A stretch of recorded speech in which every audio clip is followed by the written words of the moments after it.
নমস্কার। Ramakrishna TV YouTube চ্যানেলের পক্ষ থেকে সকল মা, বাবা, দাদু, দিদা, ঠাকুমা, ঠাকুরদাদাদের জানাই অনেক অনেক ভালোবাসা, প্রীতি ও আন্তরিক শুভেচ্ছা। সবাই ভালো আছেন, ভালো থাকবেন।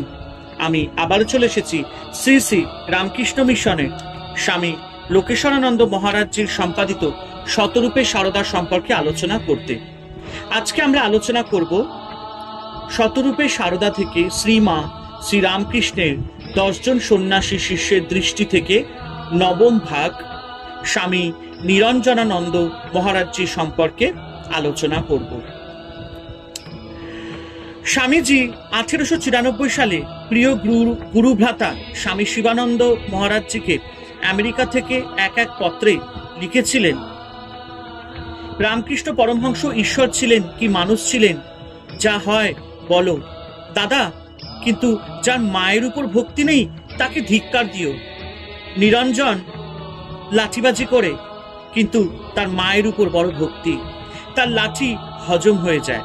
নিরঞ্জন এমন কার্য করছে যে তোমরা শুনলে অবাক হয়ে যাবে। আমরা এখানে স্বামীজি পত্রোক্ত ওই নিরঞ্জনের মাতৃভক্তির দিকে কিছুক্ষণ দৃষ্টি ফেরাবো। নিরঞ্জন অর্থাৎ স্বামী নিরঞ্জনানন্দের অতিশয় স্বল্প পরিসর জীবনকালের সকল ঘটনা বা ঐতিহাসিক ধারাবাহিকতা আমাদের কাছে এখনো সুবক্ত নয়, বরং বলা চলে অমন অনুপম একখানি জীবনচিত্র লোক লোচনের অগোচরেই থেকে গেছে। তবুও এই বীর সন্ন্যাসীর অসাধারণ মাতৃভক্তির সংবাদটুকু আমাদের অগোচর নেই। স্বয়ং স্বামী বিবেকানন্দই এ কথা সোচ্চার গৌরবে ঘোষণা করে দিয়ে গেছেন। অতঃপর বিশ্বাস ভক্তির প্রতিমূর্তি মহাকবি গিরিশের একদিনের একটি প্রাসঙ্গিক কথাকেও আমরা মূল্যবান সাক্ষ্যস্বরূপ গ্রহণ করতে পারি। শ্রী শ্রী মায়ের স্বরূপ এবং তার জানা ও মানার প্রসঙ্গে একদা একটি রহস্যপূর্ণ কথোপকথনের মাঝে স্বয়ং ভক্ত ভৈরব গিরিশ সহসা মন্তব্য করে বসেন, আমি কি প্রথমে মানতুম, নিরঞ্জনই আমার চোখ খুলে দিলে। কথাটি সাধারণ একজনের নয়, কথাটি তারই মুখের অকপট স্বীকৃতি, যার 5 শিকে 5 আনা বিশ্বাস ভক্তি। এ কথার সূত্র করতে গেলে তদানীন্তনকালে ভক্ত পরিমণ্ডলের ভাবধারার সঙ্গে একটু পরিচয় থাকা বাঞ্ছনীয়। সাধারণভাবে শ্রী শ্রীমা তখনও জগদম্বা রূপে সকল ভক্ত হৃদয় প্রকট নন, এমনকি ঘনিষ্ঠ মহলেও মা তখনও গুরুপত্নী হিসাবে সম্মানিতা মাত্র। অন্তরঙ্গ ত্যাগী সন্তানরাও তাদের অন্তরের ভাবকে তখনও পর্যন্ত বাইরে কারোর কাছে প্রকাশ্যে বলতেন না বা প্রচার করতেন না। এক কথায় শ্রীশ্রীমা দেবী রূপে তখনও পর্যন্ত ভক্ত সমাজে আবির্ভূতা নন, যদিও মুষ্টিমেয় কয়েকজন অন্তরঙ্গ পরিকরই শুধু তা উপলব্ধি করতেন, আর সেই সব উপলব্ধির আদৌ প্রচার ছিল না বলে মাকে কেউই তেমন ভাবে মানতে শুরু করেননি।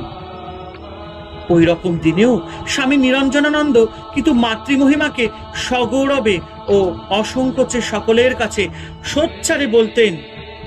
প্রয়োজন হলে তিনি তীক্ষ্ণ যুক্তি ও বিচারের সাহায্যে তার স্বকীয় বিশ্বাস ও অনুভূতির কারণ নির্ণয় করে ভক্তদের হৃদয় শ্রী শ্রী মায়ের দিব্য স্বরূপকে প্রতিষ্ঠা করতে সচেষ্ট হতেন। মা যে কেবলমাত্র গুরুপত্নী হিসাবে শ্রদ্ধেয় নন, জগৎ জননী আদ্যাশক্তি রূপে উপাস্য। এই মঙ্গল বার্তাটি একমাত্র নিরঞ্জনানন্দই সর্বপ্রথম সমক্ষে প্রচার করেছিলেন। গিরিশচন্দ্র যখন পুত্রশোকে বিহল হয়, নিজেকে নিতান্তই অসহায় অবলম্বনহীন ভেবেই বড়ই দীন দশায় পড়েছিলেন, তখন এই নিরঞ্জনানন্দ মহারাজজি তাকে জীবন দান করেছিলেন। তাকে জয়রামবাটিতে নিয়ে গিয়ে শ্রী শ্রী মায়ের পদপ্রান্তে পৌঁছে দিয়ে গিরিশের আধ্যাত্মিক জীবনে ওই প্রত্যক্ষ মাতৃ সান্নিধ্যে কিছুকাল বাস এক উল্লেখযোগ্য অধ্যায়। শ্রী শ্রী মায়ের চরণ সকাশে উপনীত হতে নিরঞ্জনানন্দই তখনকার দিনে এক প্রধান সহায়ক যন্ত্রস্বরূপ ছিলেন। স্বামী বিবেকানন্দের সন্ন্যাসী শিষ্যগণের মধ্যে বরিষ্ঠ কয়েকজনের জীবনে তাই দেখি নিরঞ্জনানন্দের প্রচুর প্রভাব ও প্রেরণা। স্বামী বিরজানন্দের জীবনী পাঠকের জানা আছে।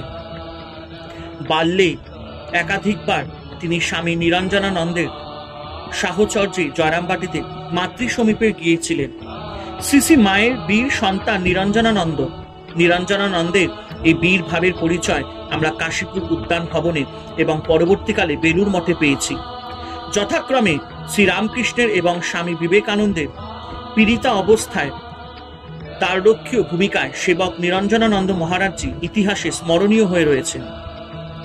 অনুরূপ ভূমিকায় তাকে আমরা শ্রী মায়ের কাছেও পাই। শ্রী মায়ের সম্মুখের ভাষায় একটি ঘটনা বর্ণনা করি। হরিশ এই সময় কামারপুকুরে এসে কিছুদিন ছিল। একদিন আমি পাশের বাড়ি থেকে আসছি। এসে বাড়ির ভিতর যেই ঢুকেছি অমনি হরিশ আমার পিছু পিছু ছুটছে। হরিশ তখন খ্যাপা, পরিবার পাগল করে দিয়েছিল। তখন বাড়িতে আর কেউ নেই। আমি কোথায় যাই তাড়াতাড়ি ধানের হামারের চারিদিকে ঘুরতে লাগলো। ও আর কিছুতেই ছাড়ে না। 7 বার ঘুরে আমি আর পারলুম না। তখন নিজ মূর্তি এসে পড়ল। আমি নিজ মূর্তি ধরে দাঁড়ালুম। তারপর ওর বুকে হাঁটু দিয়ে জিভ টেনে ধরে গালে এমন চড় মারতে লাগলুম যে ও হে হে হে হে করে হাঁপাতে লাগলো। আমার হাতের আঙুল লাল হয়ে গিয়েছিল। তারপর নিরঞ্জন এলে তাকে বললুম, ওকে পাঠিয়ে দাও। এই ঘটনার সময় নিরঞ্জনানন্দ মহারাজজি কলকাতায় ছিলেন। কিন্তু যেই মুহূর্তে কামারপুকুরের এই অস্বস্তিকর পরিস্থিতির কথা শুনেছেন, তৎক্ষণাৎ স্বামী সারদানন্দের সঙ্গে নিরঞ্জনানন্দ জননীর সকাশে ছুটে আসেন, আজ্ঞাবহ পবন নন্দন মহাবীরের মতো। আশ্চর্য এই যে নিরঞ্জনানন্দের আগমনের সঙ্গে সঙ্গে উন্মাদ হরিশ বিনা বাক্যবয় কামারপুকুরে ছেড়ে চলে যান। মাফ করবেন, কামারপুকুর ছেড়ে চলে যান এবং জানা যায় ক্রমে তিনি নিরাময় হয়েছিল। সেবক নিরঞ্জনানন্দের তেজস্বিতায় মা স্বয়ং কত প্রসন্না ছিলেন, কতখানি নির্ভর করতেন তার উপর, তা ও মায়ের মুখের ওই ছোট দুটি কথাতে বেশ স্পষ্ট। তারপর নিরঞ্জন এলে তাকে বললুম, ওকে পাঠিয়ে দাও। স্বামী নিরঞ্জনানন্দ যদিও দীর্ঘায়ু ছিলেন না, কিন্তু দীর্ঘস্থায়ী ব্যাধির তাড়না ভোগ করেছেন খুব। সহসা কেমন তাই ভাবান্তরে হয়ে হিমালয় ক্রোড়ে হরিদ্বারে চলে গিয়ে চিরবিশ্রামের জন্য ব্যাকুল হয়ে পড়েছিলেন।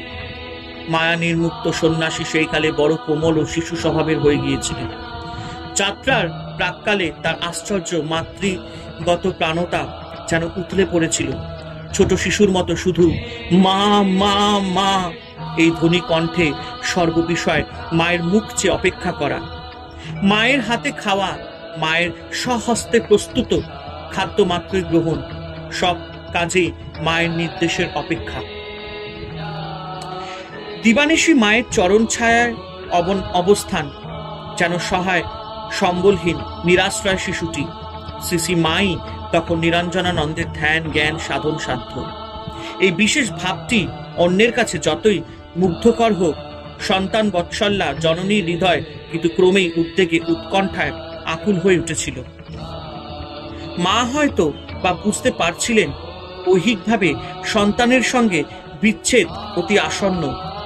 অবশেষে একদিন সত্যই সন্তান মাতৃচরণে প্রণতি জানিয়ে বিদায় প্রার্থনা করে বসলেন।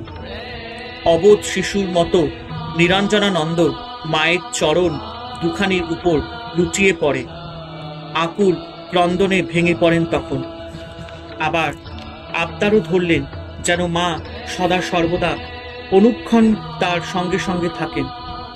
এক্ষণের জন্য তিনি চরণ ছাড়া না করেন। শ্রী মাও অজ্ঞতা ছলছল নেত্রে অঙ্গীকার না জানিয়ে পারেননি। জননীর আশীর্বাদ ও সম্মতি লাভ করে নিরঞ্জনানন্দ মহারাজজি হরিদ্বার যাত্রা করেন। সেটাই ছিল শেষ যাত্রা।